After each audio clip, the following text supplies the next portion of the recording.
Medical पाठशाला। Hello friends, आज की वीडियो में हम देखेंगे इस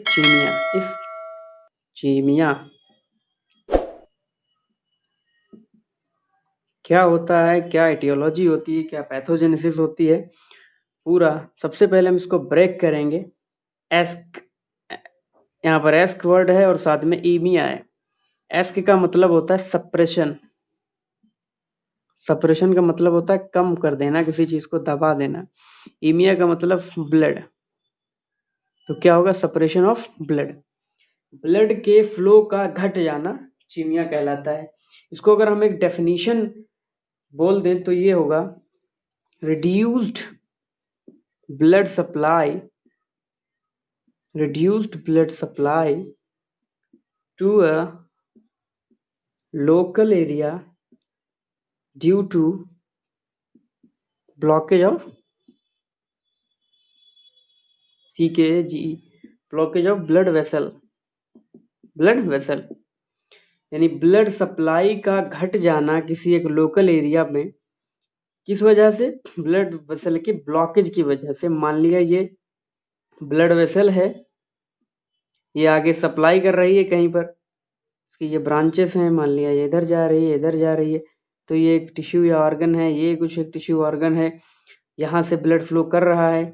मान लिया कि अगर यहाँ पर कुछ रुकावट पैदा हो जाए, ऑब्स्ट्रक्शन पैदा हो जाए, वो कोई भी वजह हो, आगे हम देखेंगे उसको। रुकावट पैदा होने से क्या होगा? आगे ब्लड नहीं जाएगा। तो इसी कंडीशन को हम इस्कीमिया बोलेंगे। ब्लड सप्लाई का घट जाना, ब्लड सप्लाई का घट जाना या ना होना, तो इसको बोलेंगे हम इस्कीमिया। अब हम आगे बढ़ते हैं इसकी इटियोलॉजी की तरफ। इटियोलॉजी जो है इसकी, वो हमने इन्फेक्शन, मैंने कई वीडियो बनाई हैं, उसको आप देखें जाकर। वहाँ की इन्फेक्शन की जो इटियोलॉजी है उसमें आपको पूरी तरह से मिल जाएगा। फिर भी मैं यहाँ पर कुछ डिस्कस कर लेता हूँ, बस शॉर्ट में बता देता हूँ। आपको वहां से देखना होगा डिटेल्ड स्टडी के लिए कि इस्कीमिया के जो कॉजेज होते हैं। अगर मैं आपको सब जगह के अलग अलग कॉज हो सकते हैं। अगर मैं आर्टरीज की बात करूं कि आर्टरीज में किस तरह से इस्कीमिया डेवलप हो सकता है इन आर्टरीज, तो हो सकता है कि उसकी ल्यूमेन में खराबी की वजह से ऑब्स्ट्रक्शन पैदा हो। ल्यूमेन में कैसे? ल्यूमेन में क्या हो सकता है? ल्यूमेन में थ्रोम्बोसिस हो सकती है, यानी कि, या फिर एम्बोलिज्म हो सकता है। उसकी ल्यूमेन में ये जैसे ब्लड वेसल है, इसके जो अंदर स्पेस होता है उसमें एक ब्लड क्लॉट का बन जाना, उसको थ्रोम्बोसिस कहेंगे।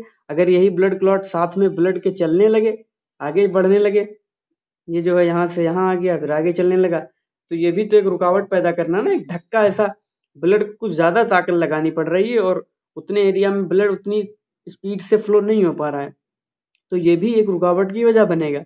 तो ये थ्रोम्बोसिस हो गया, रुका वाला। थ्रोम्बोलिज्म साथ में फ्लो कर रहा है ब्लड क्लॉट, तो ये वजह हो सकती है इसके रिड्यूस्ड ब्लड सप्लाई की। एक कॉज में से ये कॉज हो सकता है। उसके ल्यूमेन की बात हुई। अब वॉल्स की बात करेंगे अगर हम, कि अगर आर्टरी की वॉल में खराबी है तो कैसे? आर्टरी की वॉल में खराबी है, बहुत सारी वजह हैं, इनमें से दो मैं बता रहा हूँ आपको।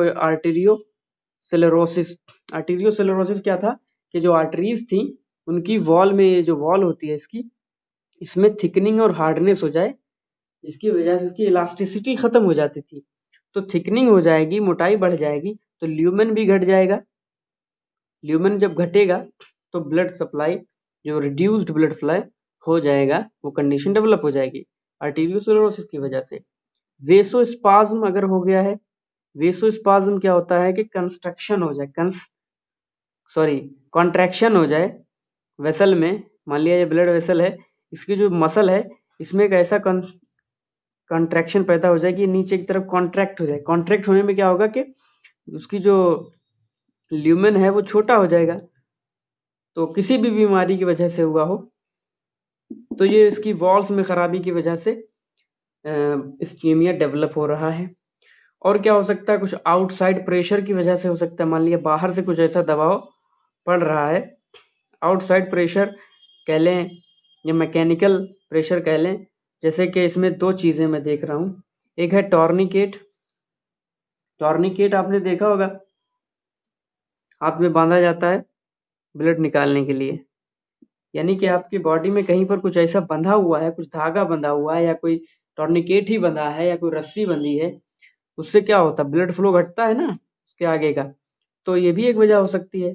टाइट प्लास्टर्स भी इसकी वजह हो सकती है। प्लास्टर किसी की बंधा है, वो बहुत टाइट है, इतना ज़्यादा टाइट है कि आर्टरीज वगैरह जो हैं दब रही हैं, कंस्ट्रिक्ट हो रही हैं, तो उससे भी इस्कीमिया डेवलप हो सकता है। ये आर्टरीज में था। अब अगर आप हार्ट में देखें, हार्ट में भी तो इस्कीमिया डेवलप होता है, उसकी वजह से इन्फेक्शन होता है, वहाँ के मसल्स डेथ करती हैं उनमें।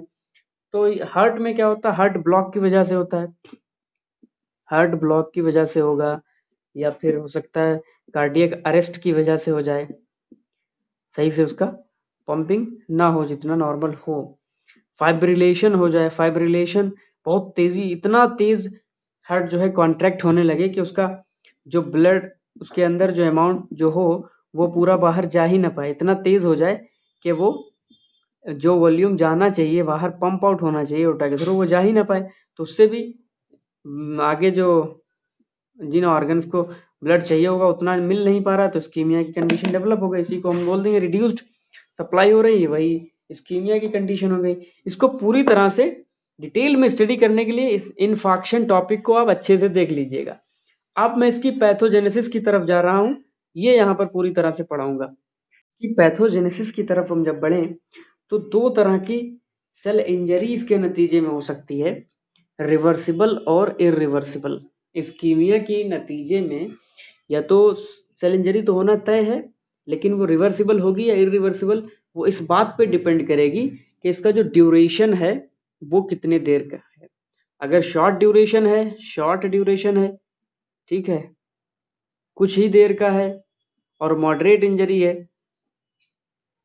यानी जो स्टिमुलस है वो ज्यादा खतरनाक इतना नहीं है, तो शॉर्ट ड्यूरेशन वाले में रिवर्सिबल सेल इंजरी बनेगा। अब रिवर्सिबल सेल इंजरी की क्या पैथोजेनेसिस होती है, इस्कीमिया कैसे डेवलप होता है, आगे क्या कराता है, ये देखेंगे। सब इस्कीमिया जो हो रहा है उस क्या हो रहा है, उसमें ऑक्सीजन कम हो रहा है, उसको हाइपोक्सिया डेवलप करा रहा है, क्योंकि ब्लड का सप्लाई घट रहा है, ऑक्सीजन घट रहा है। क्या हो रहा है, ऑक्सीजन का जो कंसंट्रेशन है वो आगे वाले टिश्यू में नहीं मिल पा रहा है उसको। इसकी वजह से क्या होता है, आपने पहले पढ़ा होगा हाई स्कूल इंटर में कि ऑक्सीजन के वजह से ही सेल के अंदर जो हमारा माइटोकॉन्ड्रिया होता है वहां पर ऑक्सीजन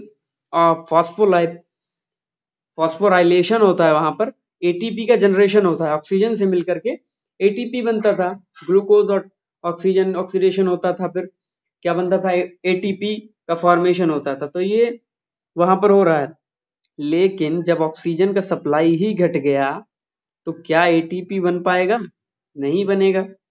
एटीपी का जनरेशन घट जाएगा, बनेगा लेकिन घट जाएगा, क्योंकि ऑक्सीजन बहुत कम मिल रहा है, तो एटीपी भी बहुत कम बनने लगेगा।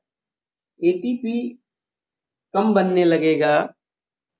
हाँ, एक चीज ये भी बताना भूल गए कि ये जो रिवर्सिबल सेल इंजरी है, ये तो आपको पता ही होगा, ये शॉर्ट ड्यूरेशन की होती है, यानी जिस वजह से ये हुई है अगर उसको हम हटा लें शॉर्ट ड्यूरेशन के अंदर, तो दोबारा हमारा जो सेल होगा, जो टिश्यूज होंगे वहां के, ठीक हो जाएंगे, वहां पर हेल्दी हो जाएंगे, क्योंकि इसका नाम ही रिवर्सिबल है। जैसे कि मान लिया उसमें कोरोनरी ऑकल्जन हुआ है कोरोनरी आर्टरी जो हमारी हार्ट को ब्लड सप्लाई कर रही है, अगर उसमें ऑकल्जन हो गया है, ऑब्स्ट्रक्शन हो गया है, तो क्या होगा, क्या क्या लॉस हो जाएगा, हमारा जो मायोकार्डियम होगा, जो हार्ट मसल होगी, वहां पे कॉन्ट्रैक्शन नहीं होगा या कम हो जाएगा, मेटाबॉलिज्म वहां पर गड़बड़ हो जाएगा।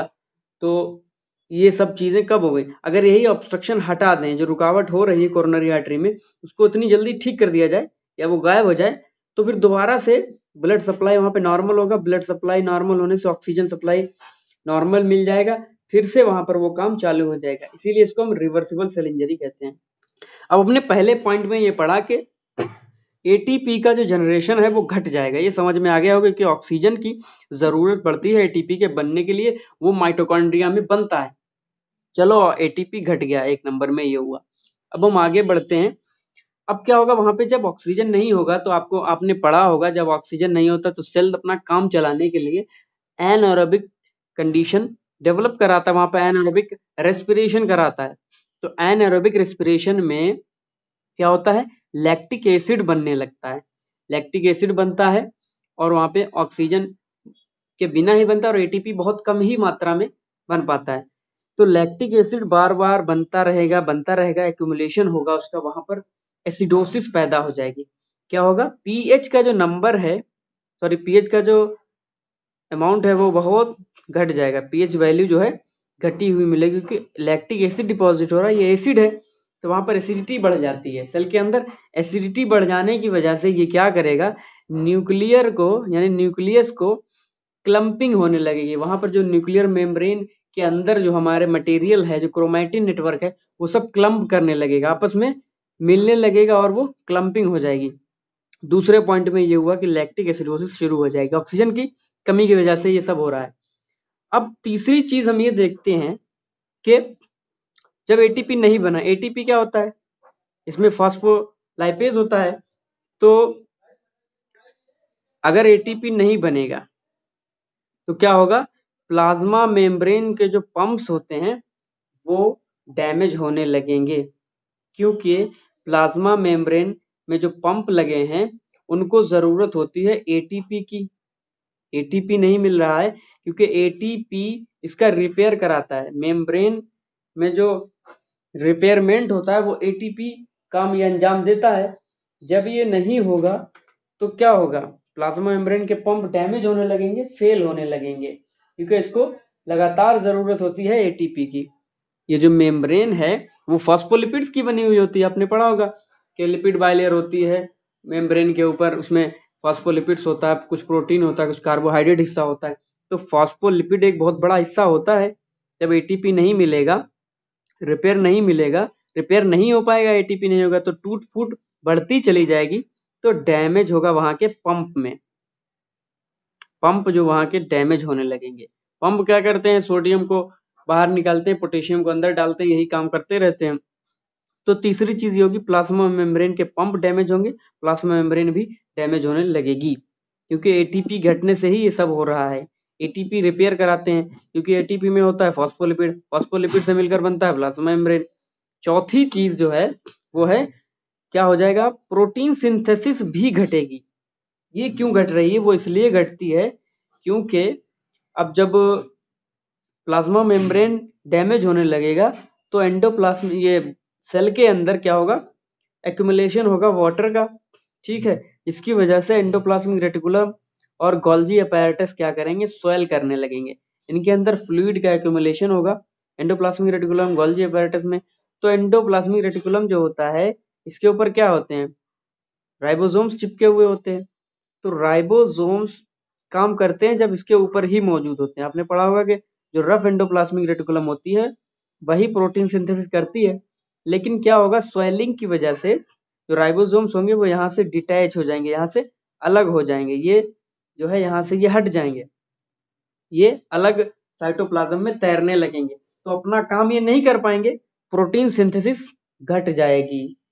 तो इतना था ये, इसमें इतनी चीजें अभी तक हुई हैं, यहां तक अगर हुआ है, अगर यहीं से वो जो जिस वजह से रुकावट पैदा हो रही है, ऑब्स्ट्रक्शन पैदा हो रही है, अगर उसको हटा लिया जाए अभी से, तो ये सेल हमारा दोबारा ठीक हो जाएगा।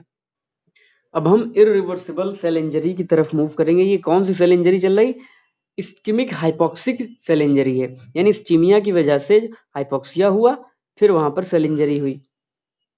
इरिवर्सिबल वाली क्या होती है, ये वो सेल इंजरी है इसमें अगर हम रिवर्स भी कर दें, यानी जो कंडीशन पैदा हुई थी, यानी वहां पे क्या ब्लड फ्लो घट गया था, फिर से हम ब्लड फ्लो करा दें तो अब ये ठीक होने वाला नहीं है, इसीलिए इसका नाम है इरिवर्सिबल।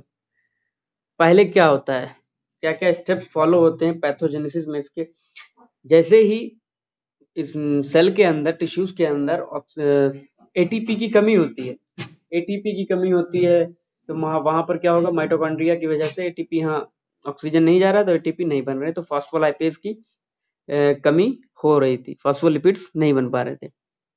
अब क्या होगा, जैसे ही हम दोबारा से अगर हम सप्लाई को नॉर्मल करा दें, इतना होने के बाद खराबी बहुत ज्यादा लंबी हो गई, अब हम दोबारा से रिपरफ्यूजन जिसको बोलते हैं, रिपरफ्यूजन, रिपर फ्यूजन अगर हम दोबारा करा दें या रीऑक्सीजनेशन करा दें उसी सेल में, तो उसमें क्या होगा, जैसे ही सेल के अंदर, ये सेल है, इसके अंदर बाहर से सब कुछ आएगा, ऑक्सीजन भी आएगा, कैल्शियम भी आ रहा है, पोटेशियम सोडियम सब कुछ आ रहा है। तो ये सब चीजें आएंगी, इसको रोकने के लिए जो सेल मेम्ब्रेन में जो जो पंप्स होते हैं वो खराब हो चुके होते हैं, कोई रोक टोक है नहीं यहाँ पर। तो क्या होगा, बाहर से जो कैल्शियम आयंस है वो बहुत ज्यादा मात्रा में अंदर एक्यूमुलेट होने लगेंगे, cytosolic accumulation of calcium ions, बहुत ज्यादा अंदर कैल्शियम आयंस इकट्ठा हो जाएंगे, कैल्शियम इन्फ्लक्स बहुत ज्यादा हो जाएगा, जो फिर ये एक्यूमुलेट करने लगेगा, माइटोकॉन्ड्रिया में करेगा एक्यूमुलेट, तो माइटोकॉन्ड्रिया खराब हो चुका होगा पूरी तरह से। तो सेल कैल्शियम इन्फ्लक्स से माइटोकॉन्ड्रिया का डैमेज हो जाएगा, माइटोकॉन्ड्रिया का डैमेज होने से आगे की जो चीजें हैं, फिर एटीपी जो बनना था थोड़ा बहुत वो भी नहीं बनेगा, पूरी तरह से खराब हो गया। अब क्या होगा, एक्टिवेटेड फॉस्फोलाइपेजेस, जैसे ही कैल्शियम आयन इसके अंदर पहुंचता है इतनी ज्यादा मात्रा में, तो ये जाकर के फॉस्फोलाइपेट को एक्टिवेट कर देगा। जैसे ही कैल्शियम अंदर पहुंचा, इसने जो एंजाइम है फॉस्फोलाइपेज को एक्टिवेट कर दिया। अब फॉस्फोलाइपेज क्या करेगा, फॉस्फोलिपिड्स को तोड़ेगा। तो फॉस्फोलिपिड जहां जहां मौजूद है, जितने भी मेम्ब्रेन स्ट्रक्चर होते हैं, मेम्ब्रेनल स्ट्रक्चर, वहां पर फॉस्फोलिपिड होता है। तो सारे मेम्ब्रेन्स जो हैं वो डैमेज होने लगेंगे, जो सेल का बाहरी मेम्ब्रेन है ये डैमेज होने लगेगा, क्योंकि इसको तोड़ने के लिए एंजाइम एक्टिवेट हो चुका होता है। दूसरी चीज क्या है, एटीपीएज भी एक्टिवेट हो जाते हैं। एटीपीएज क्या करता है, एक ऐसा एंजाइम है जो एटीपी को ब्रेक करता है, तो एटीपी भी वहां पर जो बचे कुचे रह गए उन्हें भी तोड़ देगा ये। दूसरा पॉइंट ये हो गया, फॉस्फोलाइपेज एक्टिवेट हुआ, फॉस्फोलिपिड को तोड़ा, मेम्ब्रेन डैमेज हो गई। तीसरे पॉइंट में क्या है, एक्टिवेट प्रोटीएजेस, जो अंदर के जो सेल का जो प्रोटीएजेस हैं, ये भी एंजाइम है, ये भी एक्टिवेट हो जाते हैं। जो इंट्रासेल्युलर प्रोटीएजेस हैं ये एक्टिवेट हो जाते हैं इसी कैल्शियम की वजह से। कैल्शियम इतना गया अंदर तो इसको भी एक्टिवेट करा दिया प्रोटीएजेस को। प्रोटीएज क्या करेंगे, प्रोटीन को डाइजेस्ट वो करेंगे, जहां जहां भी प्रोटीन वाला स्ट्रक्चर होगा उसको तोड़ेंगे भाई। तो प्रोटीन में जब हम उसकी देखेंगे, जो हमारा साइटोस्केलेटन होता है, सेल जिससे मिलकर बना है, इसके ऊपर सेल का ढांचा रुका है, जैसे माइक्रोफिलामेंट्स हैं, माइक्रोट्यूब्यूल्स हैं, इंटरमीडिएट फिलामेंट्स हैं, जिनसे सेल का स्ट्रक्चर होता है। जैसे हमारी बॉडी में बोन्स हैं, कार्टिलेज हैं, तो इसी तरह से सेल के होते हैं साइटोस्केलेटन, माइक्रोफिलामेंट, ट्यूब्यूल, फिलामेंट्स। तो इनमें जो प्रोटीन है उसको ये प्रोटीजेस एंजाइम भाई तोड़ देंगे, तो उसकी जो हड्डियां हैं, यानी जो स्केलेटन है वो टूट जाएगा। तो वही तो स्ट्रक्चर को मेंटेन करे हुआ था, तो अब इसका स्ट्रक्चर पूरा डिस्टॉर्ट हो जाएगा, एकदम टेढ़ा मेढ़ा हो जाएगा। प्रोटीएजेस ने आकर के इसका साइटोस्केलेटन बिगाड़ दिया, साइटोस्केलेटन को डैमेज कर दिया। अब क्या होगा, एक्टिवेटेड एंडोन्यूक्लियेजेस, जो एंडोन्यूक्लियेजेस होंगे, एंडोन्यूक्लियस जो अंदर सेल के अंदर न्यूक्लियसेस होते हैं उसको एंडोन्यूक्लियस बोले, तो ये भी एक्टिवेट हो जाएंगे, एक दूसरे को देखकर एक्टिवेट होते जा रहे हैं। ये एक्टिवेट करने के बाद क्या करेगा, ये न्यूक्लियस क्या करेगा, न्यूक्लिक एसिड्स को तोड़ेगा, तो ये न्यूक्लियर डैमेज करेगा, न्यूक्लियस को तोड़ेगा, उसको डैमेज करेगा। कैसे करेगा, ये 3 स्टेप में करेगा। क्या करेगा, 3 पॉइंट ये हैं कि पिक्नोसिस होगा, फिर कंडेंसेशन होगा, फिर क्लम्पिंग होगी। पिक्नोसिस में क्या होता है, पिक्नोसिस होगा, कैरियोरेक्सिस होगी और कैरियोलिसिस होगी। पिक्नोसिस में सबसे पहले क्या होगा, ये एंडोन्यूक्लियस क्या कराएंगे, पिक्नोसिस, यानी जो सेल न्यूक्लियर का जो मटेरियल है उसको कंडेंस कराएंगे और उसको क्लम्प कर देंगे, पास में ले आएंगे, उसको क्लम्पिंग करा देंगे। ठीक है, क्लम्पिंग करा देंगे। ये सेल है, इसके अंदर ये तुम्हारा न्यूक्लियस है और ये मटेरियल है, तो उसको क्लम्प कर देंगे, एक जगह पे इकट्ठा कर देंगे, और उसका क्या कंडेंसेशन हो जाएगा, कंडेंस्ड हो जाएगा बहुत ज्यादा। उसके बाद कैरियोरेक्सिस होगा। कैरियोरेक्सिस में क्या होता है, ये फ्रेगमेंटेशन, ये टुकड़ों में टूट जाएगा इधर उधर, इसके टुकड़े हो जाएंगे न्यूक्लियर मटेरियल के। अब थर्ड स्टेप में क्या होगा, कैरियोलिसिस होगा। कैरियोलिसिस में क्या होगा, यही जो टुकड़े होंगे, इसका मेम्ब्रेन एकदम डैमेज हो चुका होगा, ये टुकड़े इधर उधर साइटोप्लाज्म में बिखर जाएंगे, तो डिसॉल्व हो जाएंगे, इसको बोलते हैं कैरियोलिसिस, पूरी तरह से बर्बाद हो गया है, न्यूक्लियर जो है न्यूक्लियस खत्म हो चुका है। अब लास्ट स्टेप क्या है, अब क्या बचा सेल में, अब क्या होना रह गया है, अब जो होना रह गया है बचा है सबसे बड़ा वाला बम, लाइसोसोम। लाइसोसोम जो है एक क्या करता है, लाइसोसोम बड़ा सा बम है जो इसके अंदर एंजाइम्स भरे हुए हैं, अगर ये फूटा पूरे सेल को लेकर के ये तबाह कर देगा। मान लिया ये लाइसोसोम है, इसके अंदर एंजाइम्स भरे हुए हैं, ये एंजाइम्स अगर बाहर निकले तो पूरे सेल को ये खा जाएंगे। जैसे ही मेम्ब्रेन रप्चर होगी, ये बताया ना फॉस्फोलिपेज लाइपेज एक्टिवेट हो जाएगा, तो इसका मेम्ब्रेन भी कुछ हद तक टूट चुका होगा, हो सकता है आधा टूटा पूरा टूटा। तो टूटने की वजह से ये एंजाइम्स लिबरेट हो जाएंगे, बाहर चले जाएंगे, ये सेल के अंदर, ये सेल के अंदर ही चल रहा है, सेल के अंदर ये एस्केप आउट हो जाएंगे, बाहर चलेंगे।